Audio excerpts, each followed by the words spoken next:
Hi there, we have finished the video on the closed Catalan with a nice exercise. So that is exactly this position on the board right now. The question was, what happens if instead of playing something like a3 or e5, white tries b3, at first glance very logical move, intending to develop the bishop to b2.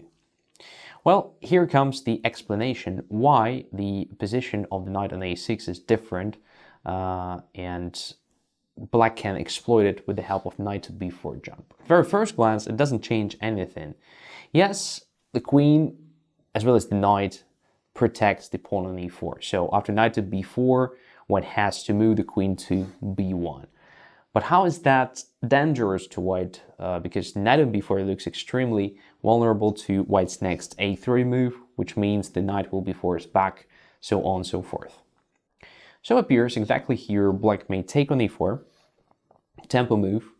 Pay attention that d4 is also vulnerable, so white doesn't have this typical Catalan tricks like not taking immediately, instead bring the knight to g5 or jump into e5. Well, this will fail in this case because d4 is hanging. So knight takes e4 is forced.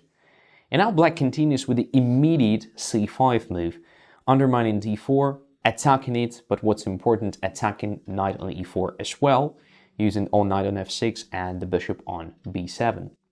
So again, the next move is pretty much forced. It is knight takes f6.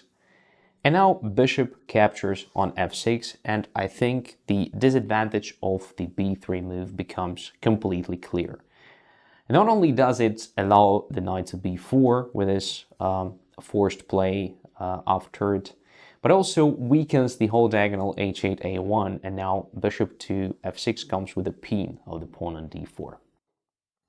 d4 is hence under serious pressure from the pawn c5, bishop, and the queen. And white definitely doesn't have enough resources here to keep the material balanced. One of the interesting and tricky tries here is knight to g5 jump. So as you may notice, the bishop is not protected, so the knight jumps to g5 to attack h7. We shouldn't forget that queen on b1 has access to that square.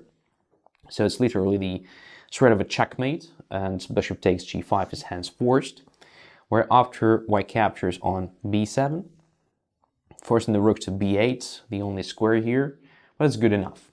Because now the bishop is hanging and the pawn on d4 as well.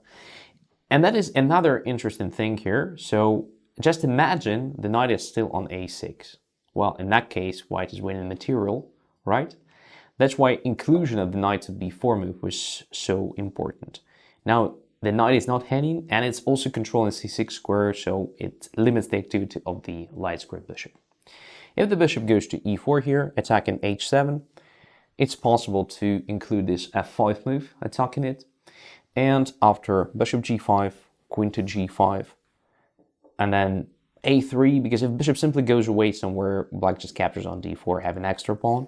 So white at least tries to either damage the pawn structure or force the knight to a bad position, back to a6, but appears that this position is not bad. After bishop to c6 and c captures on d4, this knight has the access to c5. Of course, white can easily solve that problem with the help of b4, and to be completely honest, on c5 it will be not that great, but after something like rook e1 attacking e6, it appears that the knight has also this square.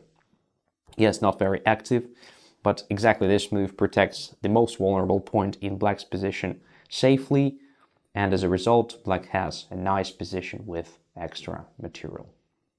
So playing something like b3 is not very good, for sure, because of knight b4 and the forced play we have discussed in this video.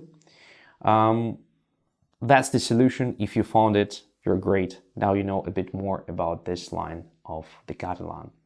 Thanks a lot for watching. Don't forget to subscribe. See you.